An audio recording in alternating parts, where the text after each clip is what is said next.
KBD baka MDC election nak kalian ke parti ni lah ada ya Syong Shisir. Bat kata ke Sin Syong ke Baningkong ni lah le ya ke exercise atau ba kumno ban say ya ki kandidat haki konstitusi. Bat ya ke ni KBD ni lah ai haki district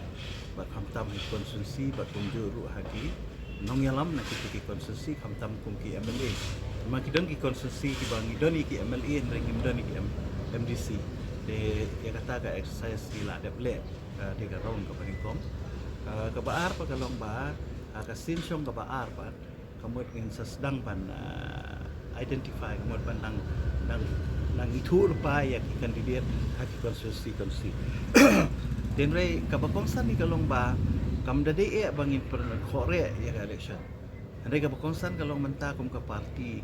ngipet HPD bagi MDC election ka ai ka ba kum ka parti ngilale hakini ki South Nam Tam ka ai ka ba ka performance lani ka ai ka jing prekam jong ka parti ka ba ngilale ngilatre hakini ki South Nam ka ai ki kam ki bangilale ki ai ki issue ki bangilale kata ka di ka ba don kam ka bangin highlight se ki pai ba ngin perkenmawi ki pai ba kai ka contribution ka jungi kum ki MDC jong ka parti ka bangila le kham tam hapor bangi don ha ka isi nadu ka snem araja ka khandai mas ndap election ya ka isi hapor district council la yalam hi daga UDP hadu bangi sya pan khalem no dang sian kum plei kai ki belajar hapor district council namar ba ya ki pat ba hi menta ki de man struktur kai ka kam jungi kum ki MDC hapor district council kai ka bangila le kai ki kam ki bangila tre kai ki bill ki bangilawan ra kai ki an ki bangilawan ra kibala long ai kibala long kecing mentoy nak pacak benrio kata di ke bakongsan reba pitsia keren tang ban ong ban yale election ban lej ban pen ban supen ki win yo pai ba ban ya pen kre ta election mau pai ba ka khadu unkeli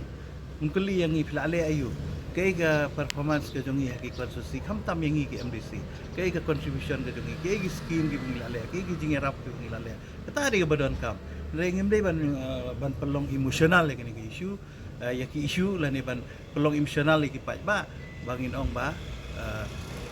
ban lej nak bentar